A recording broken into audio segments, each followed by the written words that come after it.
Video like जरूर कर लीजिए और ऐसे वीडियो लगातार फ्री में पाने के लिए चैनल को तुरंत सब्सक्राइब कर लीजिए और बेल आइकन को जरूर टैप कर लीजिए ताकि आगे भी सारे वीडियो आपको मिलते रहे। यूट्यूब में फॉलो करते हैं तो प्लीज ये वाला फ्री टेलीग्राम चैनल जरूर ज्वाइन कर लीजिएगा। सारे नोटिफिकेशन सारे अपडेट यहीं पे आते हैं, ध्यान रखिए। हेलो दोस्तों, एग्ज़ाम प्रिपरेशन में मैं प्रियंका एक बार फिर से आप सभी का स्वागत करती हूं और आज की क्लास में हम लोग पढ़ने वाले हैं इंडियन ज्योग्राफी का नया टॉपिक है भारत में परिवहन, और ये आपका लास्ट टॉपिक भी है ज्योग्राफी का। इसके बाद हम लोग न्यू सब्जेक्ट स्टार्ट करेंगे। इस चैनल पर मैं आपको सारे सब्जेक्ट्स एक एक करके पढ़ा रही हूँ। एक सामान्य सी जानकारी के साथ मैं एक एक सब्जेक्ट लेकर के चल रही हूँ। लेकिन अगर आप किसी भी कॉम्पिटिटिव एग्ज़ाम की कम समय में बेहतर ढंग से तैयारी करना चाहते हैं तो आप स्टडी फॉर सिविल सर्विसेज का पेड कोर्स ज्वाइन कर सकते हैं, जिसमें आपको फुल स्टडी मटेरियल प्रोवाइड किया जाएगा। सेक्शनल टेस्ट हैं, फुल लेंथ टेस्ट मिलेंगे जो कि टेस्ट सीरीज़ आपको प्रोवाइड की जा रही है, पेड क्विज भी अवेलेबल है और आपको PDF नोट्स प्रोवाइड करा दिए जाएंगे। आपको नोट्स दिए जाएंगे, आप उन्हें प्रिंट करा सकते हैं। इसके साथ आपके कोर्स में अब आप अगर फुल कोर्स ज्वाइन करते हैं तो रिकॉर्डेड क्लासेस भी दी जाएंगी। तो ये हो गई आपके कोर्स से रिलेटेड जानकारी। चलिए आज का टॉपिक स्टार्ट करते हैं। कल वाली क्लास में हम लोगों ने स्थल से जो परिवहन होते हैं उनको डिस्कस कर लिया था। आज उससे आगे समझेंगे और भी जो परिवहन के साधन हैं उनको पढ़ेंगे। आज जो परिवहन का साधन सबसे पहला पढ़ना है वो है जल परिवहन, अर्थात हम लोग स्थल परिवहन देख चुके हैं, अब हम लोग वाटरवेज देखने वाले हैं। भारत में जल मार्ग यात्री तथा माल वाहन दोनों के लिए परिवहन की एक महत्वपूर्ण विधा है और यह परिवहन का सबसे सस्ता साधन भी है, क्योंकि इसके द्वारा भारी और स्थूल सामग्री के परिवहन के लिए देखा जाए तो सबसे उपयुक्त परिवहन प्रोवाइड किया जाता है। यह ईंधन दक्ष तथा पारिस्थितिकी अनुकूल परिवहन प्रणाली है। और जल परिवहन दो प्रकार का होता है। कौन कौन सा? एक अंतःस्थलीय जल मार्ग होता है और दूसरा महासागरीय जल मार्ग होता है। और जो भारत में समुद्री क्षेत्र है यहाँ पर बंदरगाह, पोत परिवहन, समुद्री जहाज निर्माण और समुद्री जहाज मरम्मत तथा अंतर्देशीय जल प्रणालियाँ भी शामिल हैं। भारत एक लंबे समुद्र तट वाला देश है और इसके पूर्वी और पश्चिमी तटों पर 13 बड़े, जिन्हें प्रमुख बंदरगाह कहते हैं, और लगभग 200 छोटे बंदरगाह हैं, जिनको हम लोग पहले भी डिस्कस कर चुके हैं लिस्ट के फॉर्म में। और भारत की मुख्य भूमि और द्वीपों के सहारे जो फैला लगभग 7517 किलोमीटर लंबा तट है, इस तट पर 13 प्रमुख बंदरगाह हैं। अब इनमें कौन कौन से बंदरगाह आते हैं एक एक करके मैं डिस्कस करती हूँ। पहला है कोलकाता, दूसरा पारादीप है, तीसरा विशाखापट्टनम, ये भारत का सबसे गहरा और स्थलबद्ध बंदरगाह है, ठीक है। फिर चौथा है चेन्नई, पांचवा तूतीकोरिन है, छठा कोचीन है, सातवां न्यू मैंगलोर, आठवां है मुर्मुगाओ, फिर नवा मुंबई है, 10वां जवाहरलाल नेहरू पोर्ट ट्रस्ट है, इसको नावा शेवा के नाम से भी जानते हैं, 11वां एन्नौर है, कांडला पोर्ट भी है जो कि दीनदयाल पोर्ट के नाम से भी जाना जाता है। और भारत का पहला स्पेशल इकोनॉमिक जोन जो कांडला में ही स्थापित किया गया है उसका नाम देखिए एनायम, जो कि तमिलनाडु में स्थित है। तो ये मेजर पोर्ट्स हैं जो यहाँ पर डिस्कस किए गए हैं, सारे आप इनको याद करेंगे और इनकी लोकेशन याद करेंगे। बंदरगाह के साथ साथ आपको ये भी देखना है कि भारत के राष्ट्रीय जलमार्ग कौन कौन से हैं, क्योंकि आपसे मैच करने के लिए इनसे प्रश्न पूछे जाते हैं। तो जलमार्ग जो राष्ट्रीय जलमार्ग पहला है, प्रथम है, इसका विस्तार प्रयागराज से हल्दिया विस्तार है और कितना है, लगभग 1620 किलोमीटर है। यह भारत के सर्वाधिक महत्वपूर्ण जलमार्गों में से एक है, जो यंत्रीकृत नौकाओं द्वारा पटना तक, साधारण नौकाओं द्वारा हरिद्वार तक नौकायन योग्य है। और यह विकासात्मक उद्देश्यों के लिए 3 भाग में विभाजित किया गया, जैसे कि हल्दिया से फरक्का तक 560 किलोमीटर, फिर फरक्का से पटना तक 460 किलोमीटर और पटना से प्रयागराज 600 किलोमीटर। तो इन 3 पार्ट्स में आप देखेंगे राष्ट्रीय जलमार्ग प्रथम को। फिर राष्ट्रीय जलमार्ग द्वितीय है सादिया से ढुबरी, इसका विस्तार है 891 किलोमीटर है।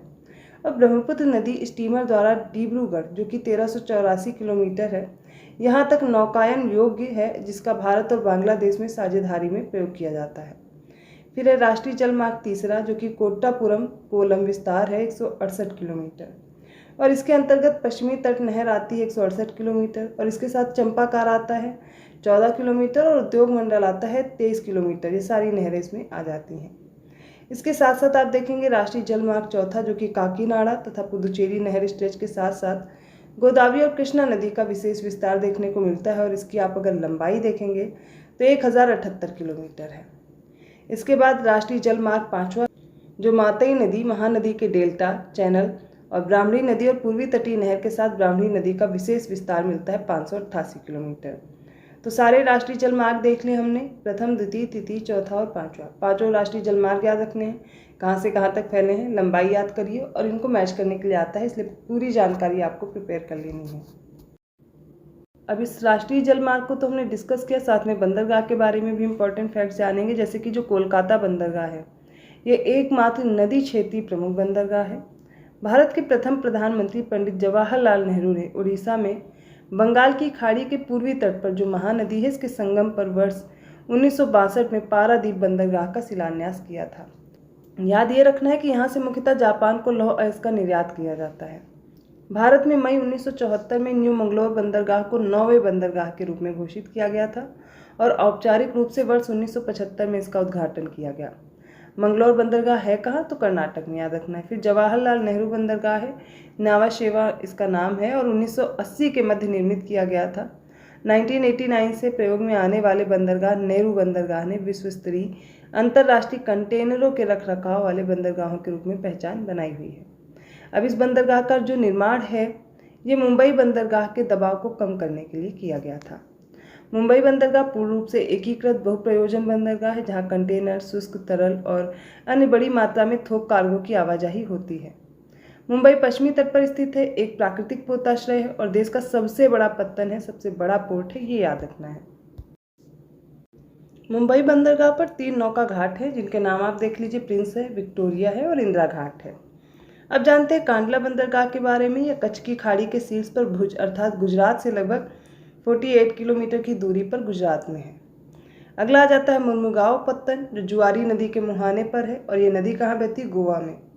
ये एक निर्यात प्रधान पत्तन है जहाँ से देश से निर्यात किए जाने वाले कुल लौह अयस्क का 40% भाग निर्यात किया जाता है।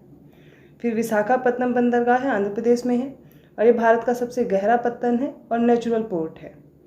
अगला है मछलीपट्टनम बंदरगाह, आंध्र प्रदेश में ये भी है। चेन्नई तमिलनाडु में अवस्थित है, भारत का दूसरा सबसे बड़ा बंदरगाह है। पहला कौन सा हो जाएगा फिर, मुंबई। और सबसे बड़ा कृत्रिम बंदरगाह है ये। जो मुंबई है ये प्राकृतिक बंदरगाह है, नेचुरल पोर्ट है और सबसे बड़ा है। पर जब बात की जाएगी आर्टिफिशियल अर्थात कृत्रिम वाले बंदरगाह की तो सबसे बड़ा हो जाएगा चेन्नई। एन्नौर देश का प्रथम निगमित बंदरगाह है और भारत के पूर्वी तट पर स्थित तूतीकोरिन बंदरगाह तमिलनाडु राज्य में स्थित है। फिर आ जाता है अलेपी बंदरगाह, ये केरल राज्य में अवस्थित है। भारत में 5 तरल प्राकृतिक गैस हैं जैसे कि LNG liquefied natural gas terminal हैं। ये कौन कौन से हैं, जैसे कि दाहेज हो गया गुजरात का, हजीरा भी गुजरात का है, कोच्चि केरल का है, दाभोल महाराष्ट्र में और पारादीप उड़ीसा। तो भारत में 5 तरल प्राकृतिक गैस टर्मिनल कौन कौन से हो जाएंगे, दाहेज, हजीरा, कोच्चि, दाभोल और पारादीप। अब समझिए शिपयार्ड अर्थात पोत प्रांगण क्या होता है। ये वो स्थान होता है जहाँ पर जहाज़ों का निर्माण होता है और मरम्मत कार्य भी होता है। अब इस दृष्टि से देखा जाए तो जो कोच्चि शिपयार्ड है भारत का सबसे बड़ा शिपयार्ड है और 1972 में इसे भारत सरकार के एक पूर्ण स्वामित्व कंपनी के रूप में निगमित किया गया। भारत का जो सबसे बड़ा जहाज़ तोड़ने का यार्ड अलंग में अवस्थित है। अलंग गुजरात राज्य के भावनगर जिले में स्थित है। फिर आता है मुंद्रा पत्तन, ये गुजरात राज्य में है। भारत में दमन, जंजीरा और रत्नागिरी की अवस्थिति भी पश्चिमी तट पर है। कराईकल के बारे में बात करें तो भारत के पूर्वी तट पर अवस्थित है। ज्वार भाटा महासागरों की एक महत्वपूर्ण घटना होती है। अभी ज्वार भाटा मैं अलग से जब फिजिकल ज्योग्राफी पढ़ाऊंगी तो समझाऊंगी, लेकिन जिसका मानव तथा पर्यावरण के घटकों पर प्रत्यक्ष और अप्रत्यक्ष प्रभाव भी पड़ता है। मत्स्य उद्योग, जहाज़ों को अभीष्ट स्थान पर पहुंचने, विद्युत उत्पादन आदि में ज्वारी तरंगों का उपयोग किया जाता है। और जो कांडला और डायमंड हार्बर है ज्वारी बंदरगाह है। आपको ये भी जानने की ज़रूरत है कि खुला सागरी बंदरगाह किसे कहते हैं। ये वे बंदरगाह होते हैं जहाँ जलीय पोत तट से दूर खुले सागर में ही लंगर डालते हैं। भारत में इस प्रकार का पत्तन अर्थात पोर्ट कौन सा है, तो चेन्नई है, जहाँ तट से दूर समांतर जहाजी घाटों का निर्माण किया गया है। बाह्य पत्तन क्या होता है, जो गहरे जलीय भाग में स्थित होता है। मुख्य पत्तन का सहायक पत्तन वो बाह्य पत्तन कहलाएगा। और कोलकाता से लगभग 90 किलोमीटर की दूरी पर स्थित है हल्दिया बंदरगाह, ये एक तरह का बाह्य पत्तन है। इसी का उदाहरण आपको मिल जाएगा। 1961 में याद कर लीजिए भारतीय नौवहन निगम की भी स्थापना होती है और सेतु समुद्रम परियोजना भारत और श्रीलंका के मध्य पाक जलमरुमध्य और मन्नार की खाड़ी को जोड़ने का एक प्रस्ताव है। भारत में आप याद कर लीजिए, अभी हम लोगों ने पढ़ा 5 राष्ट्रीय जलमार्ग अस्तित्व में थे, लेकिन राष्ट्रीय जलमार्ग अधिनियम 2016 आता है जिससे 106 नए राष्ट्रीय जलमार्ग प्रस्तावित हो गए। तो संख्या कितनी हो गई टोटल जलमार्गों की, 111। इनकी लंबाई कुल कितनी हो गई, 20,275.5 किलोमीटर। गंगा नदी के प्रयागराज से हल्दिया तक के भाग को राष्ट्रीय जलमार्ग संख्या 1 घोषित किया गया, अभी पढ़ा। इसकी स्थापना कब हुई? तो 1986 ईस्वी में हुई थी, जिसकी कुल लंबाई 1620 किलोमीटर है और यह देश का सबसे लंबा आंतरिक जलमार्ग भी है। राष्ट्रीय अंतर्देशीय नौवहन संस्थान पटना में है और इसकी स्थापना कब हुई? तो फरवरी 2004 में की गई थी। भारत के प्रमुख शिपयार्ड भी देख लीजिए, जैसे कि गार्डन रीच कोलकाता पश्चिम बंगाल, हिंदुस्तान शिपयार्ड विशाखापट्टनम आंध्र प्रदेश, मझगांव डॉक्स मुंबई महाराष्ट्र तथा कोचीन शिपयार्ड कोचीन केरल में अवस्थित है। हमने अभी तक स्थल परिवहन पढ़ा, जल परिवहन पढ़ा। अब तीसरा जो साधन है परिवहन का वो वायु परिवहन है, उसको भी देखेंगे। तो वायु परिवहन में आपको जानना है कि नागरिक उड्डयन सुरक्षा ब्यूरो BCAS इसका गठन किया गया DGCA की एक इकाई के रूप में जनवरी 1978 में। इंदिरा गांधी राष्ट्रीय उड़ान अकादमी अर्थात IGRUA उड़ान के स्तर और व्यावसायिक पायलटों के बुनियादी प्रशिक्षण में बेहतर सुधार लाने के लिए एक फुर्सतगंज रायबरेली में स्थापित की गई इकाई है। तो इसको भी आपको याद रखना है, कहाँ पर है? फुर्सतगंज रायबरेली उत्तर प्रदेश, क्योंकि UPGK में भी ये कई बार पूछा जाता है। इसके साथ साथ इंडियन एयरलाइंस का इतिहास भी जान लीजिए। 1911 में भारत में वायु परिवहन सेवा की शुरुआत इलाहाबाद से नैनी के बीच की गई थी और 1947 में वायु परिवहन मुख्यतः 4 प्रमुख कंपनियां थी, जैसे कि Indian national airways, Tata sons limited, air services of India तथा डेक्कन एयरवेज द्वारा उपलब्ध कराई जाती थी इन सारी सुविधाओं को। और 1951 में आप देखेंगे 4 और कंपनियां बनी, Bharat Airways, Himalayan aviation limited, Airways India तथा कलिंगा एयरलाइंस। ये सारी सेवाएं इनमें भी शामिल हुई। अब देखेंगे 1953 में वायु परिवहन का राष्ट्रीयकरण करके 2 निगम बनाए गए, एयर इंडिया लिमिटेड तथा इंडियन एयरलाइंस का गठन हुआ। इंडियन एयरलाइंस का विलय हो गया है किसमें? एयर इंडिया में। ये भी आपको याद रखना है। तो जो परिवहन वाला टॉपिक था आज मैंने वो भी कंप्लीट कर दिया है। अब इसमें आपको डाउट नहीं रखना है। अब आपका इंडियन ज्योग्राफी में लगभग सारी चीज़ें मैंने कंप्लीट करा दी है। कोई भी टॉपिक ऐसा नहीं है जो मैंने नहीं कंप्लीट कराया हो। कुछ चीज़ें हैं जो आप इन्वायरमेंट में कवर करेंगे, एग्रीकल्चर में कवर करेंगे, वो मुझे अलग से पढ़ाना है, मैं उसमें कर दूँगी। और अगर अभी भी आपको लग रहा है कोई ऐसा टॉपिक है जो छूट गया है आपका इंडियन ज्योग्राफी में, वो आप मुझे कमेंट करके बता सकते हैं। तो ये सारी क्लासेस पहले ध्यान से पढ़िए, प्लेलिस्ट में सारी क्लासेस ऐड हैं, आप उनको भी कवर कर लीजिए। इसके बाद किसी भी क्लास में या किसी टॉपिक में कोई डाउट रह जाता है वो आप कमेंट करके बताएंगे। तो इंडियन ज्योग्राफी कंप्लीट होने के बाद अब हम लोग स्टार्ट करेंगे नेक्स्ट सब्जेक्ट। इसमें 1-2 टॉपिक अगर मुझे लगता है इंपॉर्टेंट है ज्योग्राफी में कराना है तो वो भी करवा दूंगी और उसके बाद शुरू हो जाएगा, ठीक है। तो ये सारी क्लासेस फिर कंपाइल हो जाएंगी और इंडियन ज्योग्राफी में अभी तक जहाँ तक पढ़ा है वो सब कुछ एक ही साथ आपको मिल जाएगा। ये मैं एक सामान्य सी जानकारी के साथ आपके सब्जेक्ट्स कंप्लीट कराती हूँ। लेकिन अगर आपको प्री प्लस मेंस के लिए आपको फुल प्रिपरेशन करनी है, फुल पेड कोर्स लेना है, तो मैंने आपको डिस्क्रिप्शन बॉक्स में नंबर प्रोवाइड करा दिया। आप कॉल करके या मैसेज करके जानकारी ले सकते हैं, जिसमें आपको फुल स्टडी मटेरियल प्रोवाइड किया जाएगा PDF के साथ। पेड क्विज मिलेंगी, टेस्ट सीरीज़ मिलेंगी, फुल लेंथ टेस्ट है, इसमें सेक्शनल टेस्ट हैं। अगर आप फुल पेड कोर्स ज्वाइन करते हैं तो डाउट के लिए अलग से ग्रुप भी आपको मिलेगा जहाँ पर आप अपने डाउट क्लियर कर सकते हैं। इसके साथ साथ रिकॉर्डेड क्लासेस भी दी जाएंगी जो आपकी क्लासेस को, जो आपकी पढ़ाई को और बेहतर बनाएंगी।